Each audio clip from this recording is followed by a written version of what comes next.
I welcome in my other half, who was annoyed with me last week, and I didn't really get it as to what? Why.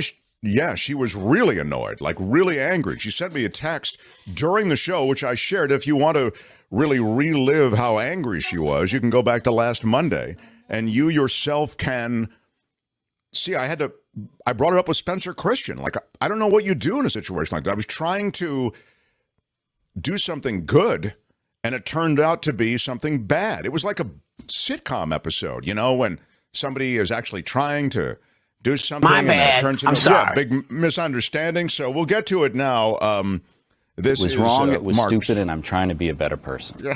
Mark's Murder Mystery. Welcome to Mark's Murder Mystery Monday.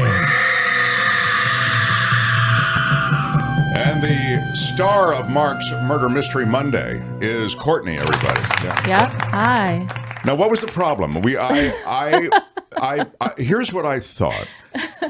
And then we will get to the murder. I don't want to spend more than a minute or two on this, but people who are regulars know that I was trying to do something good. They know that you were really angry last week. I normally, and it was actually a super that was created, a super, meaning it's superimposed upon the screen. I call it a super. It was this. I changed her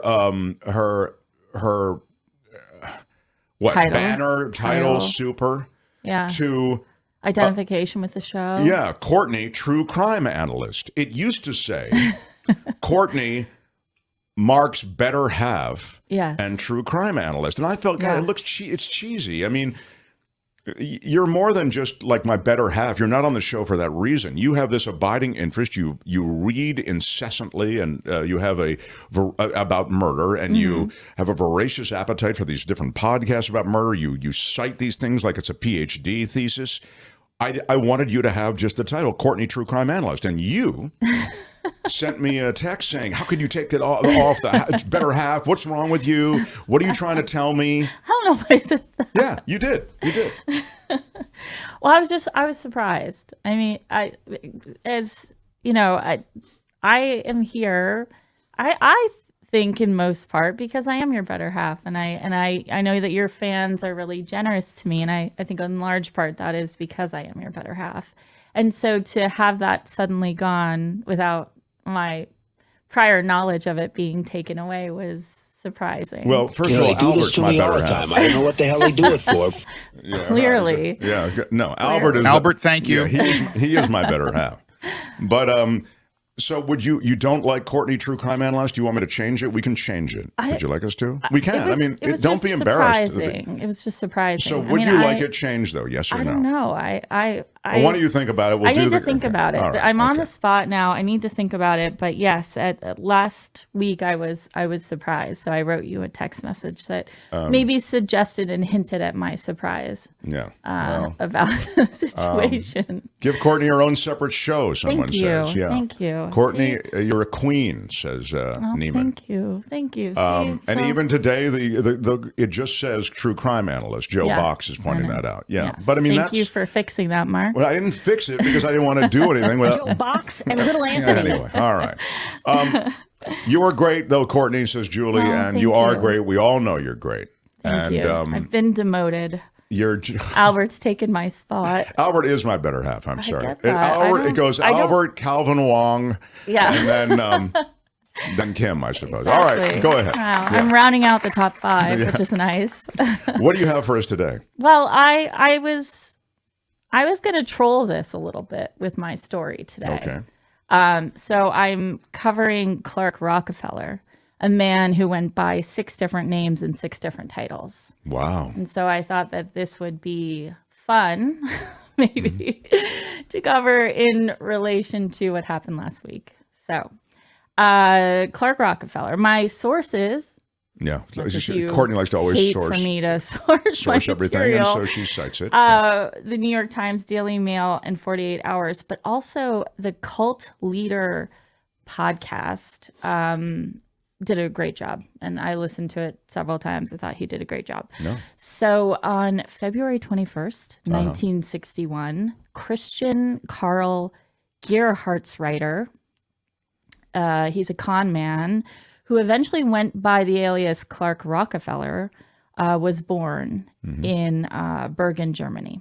All right. He was born to a landscape painter and a seamstress and was raised there, but always had ambitions of coming to the U.S. He was obsessed with U.S. culture, but specifically movies. Oh, okay. He really wanted to be in the movie business. When you want Albert to show a picture, okay, great. Can you go down to the home? Albert, there's the house. Yeah. So that's his childhood home.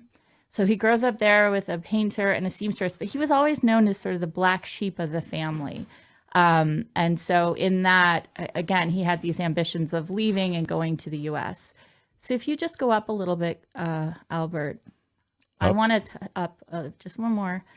I want to touch on all of his names and titles. Okay.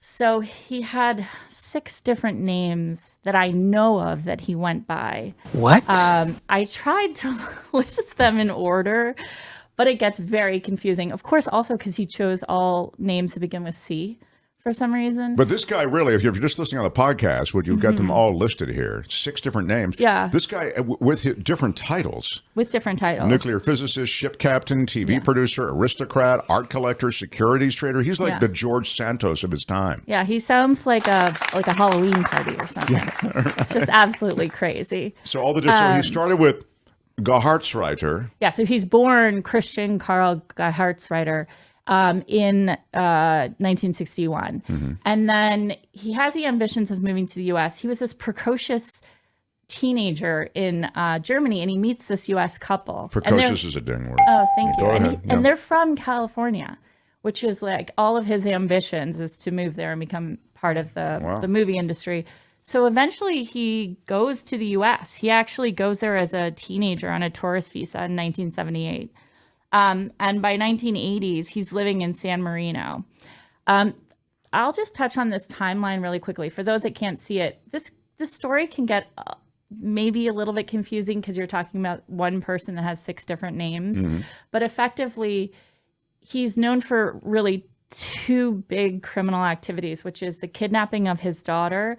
And the high-profile kidnapping of his daughter led to his arrest for the murder of somebody from 1985. And that all happened in 2008. Wow. So very far after the murder, he kidnaps his daughter, and that gets national attention, and eventually he's arrested for the murder. Wow. Ooh, it's a wild idea. Just might work.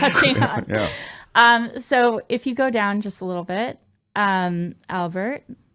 That's the home. Thank you. You can stop here. Yeah. So in 1980s, he lives in San Marino. He's allegedly which is outside of Los Angeles. Yeah. Pasadena. He's allegedly going to USC, but there are no records of him actually attending the college. But when he's in San Marino in the 1980s, at this point, he's going by Christopher Mountbatten Chichester. And he's claiming to be a relative of Lord Mountbatten.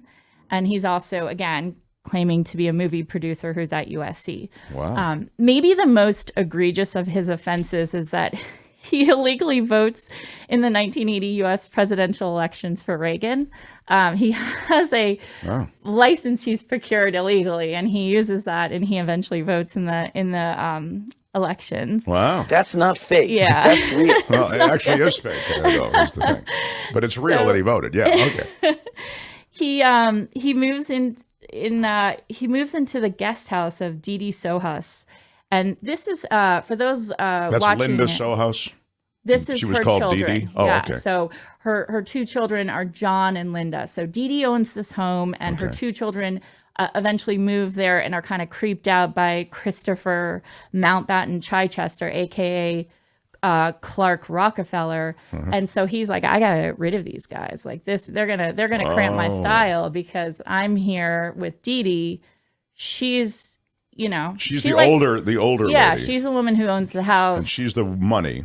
Yeah, and she's maybe, likes to hit the sauce a little bit. So he sees money, he sees getting into her trust, he sees her son and her daughter-in-law as being challenges toward getting into the trust. Now, his daughter-in-law was 6 feet tall.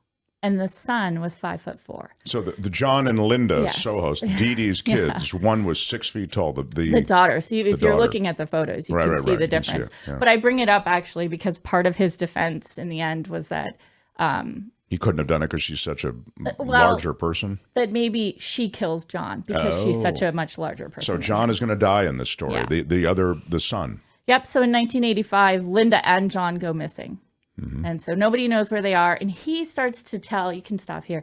He starts to tell Dee Dee, the alleged alcoholic mother, that they've moved to Paris and New York on a secret mission for the U.S. government. Wow. Now, one thing I couldn't find and understand new hope. Yeah. postcards were coming from Paris to the house, to Dee Dee, and to their friends and other family members. So someone actually allegedly in Paris from, is having to send this. Wow. But that part I don't understand. And I've shown an example of one of the postcards that went to Linda's friend. But he somehow created a system in him by which he was using these fake postcards to verify sort of proof of life, if you will. Yeah. So he leaves. We have a for those just listening, we have one of those postcards up here. Yeah. This went to Linda's employer. Okay. So he's like, okay, I got to get out of here. Things are getting a little hot. So he leaves and he moves to. Oh, so he decides to bail on Dee Dee and that whole scene. He bails. Yeah. But the kids are still missing. Okay. Kids are missing. And he's like, I got to get out of here. So he does what any sane person would do and steals their truck and moves to Greenwich, Connecticut. So the truck is registered now. Wild idea. Just like Christopher.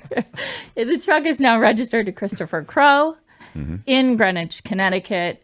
And so he moves there. He goes by Christopher Crowe, and a very strange twist in the story.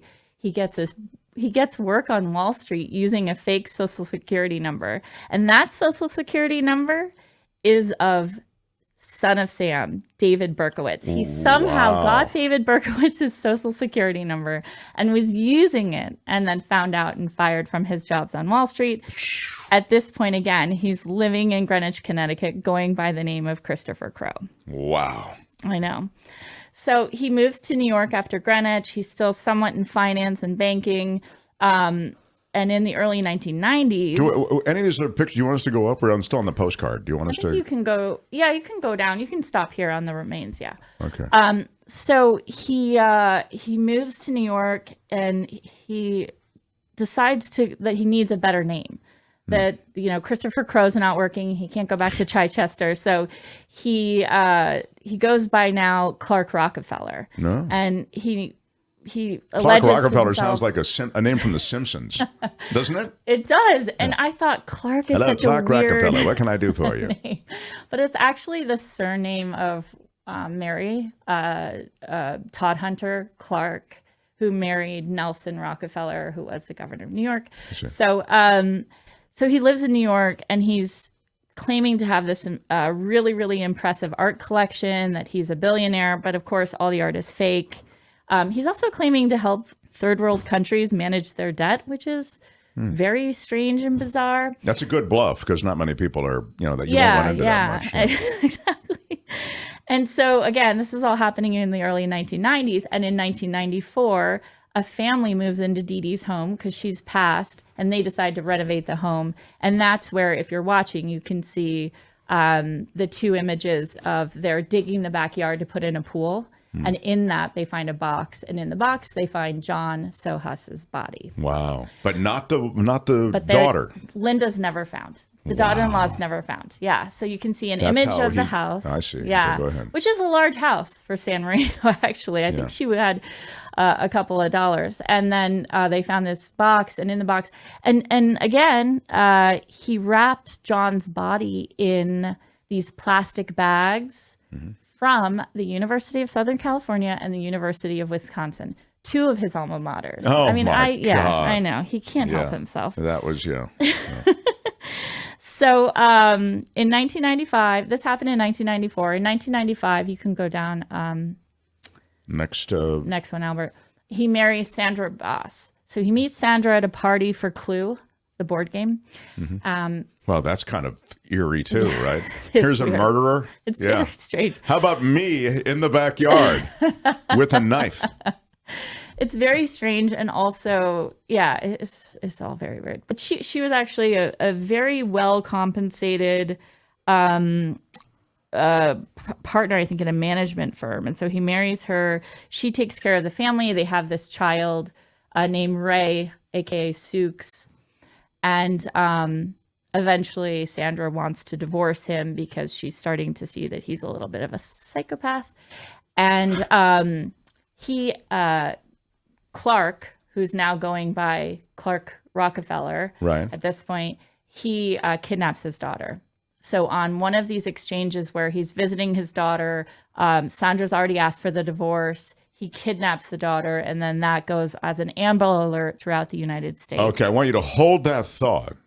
When we come back, I want to pick up this story. Okay. All right. So Clark Rockefeller, as he's now referring to himself, has just kidnapped his daughter from Sandra as they're in the middle of a divorce. Yes. And it would appear that he's murdered at least one person. Two are missing, but they discover the body of one, right? Yes. That's John. So, Courtney, stand by. I want to take a... Back to our murder mystery. Courtney is here leading us through. Yes. So this guy with all of his different aliases, he marries this woman. He marries Sandra Boss. He deep sixed and ditched the wealthy lady. Yeah. And yet Dee Dee, right. What was her last name? Sorry. Sohas. Sohas. And John Sohas, one of her sons, went missing along with the daughter and his body. Yeah. The daughter-in-law, okay. Yeah, and his body is recovered when they're renovating the home for a pool in 1994, and he went missing in 1985. Wow. Yeah. Okay, so where are we in the story? He's now kidnapped again, his daughter. So he marries Sandra Boss. She's really the breadwinner of the family. They have a child, Suki, also Ray is her name, but she goes by Suki. And Sandra comes to him and wants a divorce and pays him $800,000 to kind of go away. Wow. She moves away, and on a court, on a visitation with a court-appointed chaperone, he kidnaps Suki. And then Amber Alert goes out, and he not much of a chaperone, by the way, apparently. Yeah. Social worker. And at this point, he has moved to Baltimore, Maryland. He lives in an apartment there, but he's looking for a home. And actually, thank you for moving this up, Albert. He meets with a real estate agent who eventually is the one that calls the police. And he's calling himself, now I've heard two different things, Charles Smith, but he went by Chip and Chuck.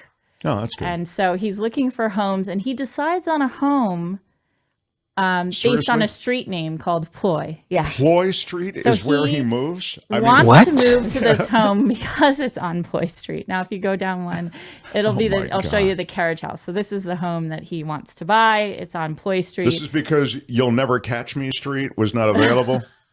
There's never been anything like this. Yeah. Wow. The I Only Murdered One Person Street was not available. So the real estate agent flags him. A bunch of people are now flagging him because there's this Amber Alert, and he's all over the U.S. as Clark Rockefeller having kidnapped his daughter. So the police are getting all these calls.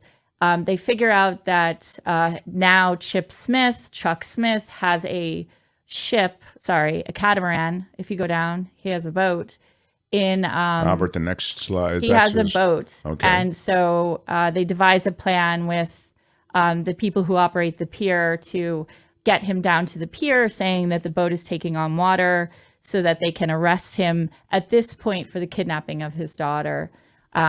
He is found guilty of that, and then he is charged with the murder of John Sohas, and he is eventually found guilty of the murder of John Sohas in 2013. Remember, he died in 1985, and he's sentenced to 27 years. So Kurt, when was so that's the picture of Kurt Rockefeller. Well, so yeah, so this is Clark Rockefeller. This is some of the latest pictures of Clark Rockefeller that I could find. Mm-hmm. These are about 2010 to 2011. Okay. I put in this photo of the Getty family because a lot of people were convinced he was a Getty because they said he had the same jawbone and jaw structure as the Getty family, which is very strange. Mm-hmm. But because he was running around the sort of important circles in New York, the billionaire circles of New York, a lot of people knew the Rockefellers and kept saying like, oh, I ran into your cousin Clark. And they had no idea what they were talking about. That's he's fake. not. That's Yeah, real. so He's not a Rockefeller. he's not a Rockefeller. Okay. And but You want to go down a little bit, Albert, to the yeah, next. so this is the Rockefeller Rockefeller family. I think famously, unfortunately, Michael Rockefeller, right, went missing on a trip to New Guinea. He's all the way on the right. And then if you go down, so now, from what I understand, Sandra and Suki Ray Boss are living in London, or at least outside of the U.S., trying to escape from everything that's What happened here. to the daughter-in-law? She was never found. Wow. So he was only charged for the murder of John Sohas. Wow. And it was a lot of circumstantial evidence.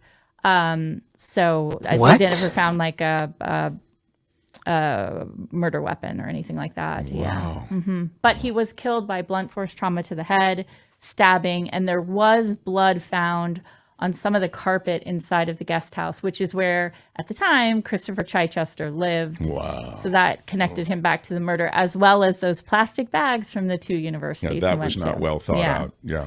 So I thought that we would cover this because of his many titles and many names. Very, yes, I mean, very George Santosy and with a murder, dash Yes. of murder.